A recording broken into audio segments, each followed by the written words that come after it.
quería decir algo también, para que vean la dinámica, cómo funciona el poder político en estos temas. El año pasado, hace 2 años atrás, hubo un incidente grande, ya no me acuerdo cuál, la huelga de hambre. Todos en el Congreso desesperados la huelga de hambre, todos en el gobierno desesperados por la huelga de hambre, y yo digo... Después de varias semanas, digamos, una huelga que claro, mirada en menos. Yo digo, hagamos, en el Congreso de Chile es uno de los pocos congresos latinoamericanos en donde no existe una comisión permanente de pueblos originarios.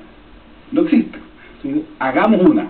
Me firmaron 90 diputados. Perfecto. Y la vamos a hacer provisional por mientras y después la hacemos definitiva. Perfecto.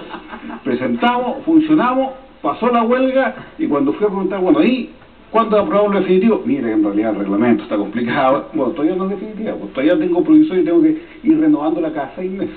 Porque aquí cuando existe algo, algún muerto algo, empieza el tema y después se pasa. Por eso yo siempre he dicho, y esa es otra lógica, digo, aquí tiene que haber un Ministerio de Asuntos Indígenas para que alguien desde el primer nivel político, sentado en la moneda, resuelva y tenga capacidad de decisión. Y no se lo dejemos todo, ¿cierto?, a un intendente, a un gobernador, a un par de diputados y punto.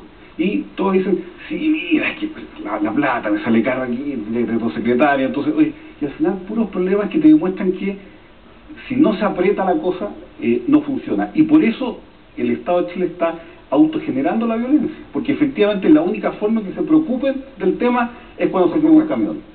Nada más. Quiero entender bien, se apaga el fuego del camión y quiero entender bien que usted considera que si hay mayor voluntad por parte de la autoridad política, cualquiera que ésta sea, hechos de violencia como el que hemos visto esta última semana, no se seguirían generando. De todas maneras, no se, o ocurrirían mucho menos, y es más, hay un tema, se empezarían a condenar por parte del resto de las comunidades mapuches. Hoy día, si tú te fijas, el resto de las comunidades mapuches no condena fuertemente los ataques. ¿Por qué? Porque dicen, bueno, pues si no me escuchan. Pero si ellos sintieran que en realidad tienen algo que ganar con un diálogo político, que hay una institucionalidad, que están construyendo algo, digan, oye, no, esto es un costo para mí.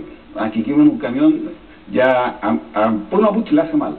Y eso es un síntoma. Mientras no haya esa solución, van a seguir más camiones quemados y van a seguir más incendios, porque es la forma que tiene el Estado de Chile de decirle, si pasa eso, yo me preocupo, si no pasa eso, ahí nos vemos.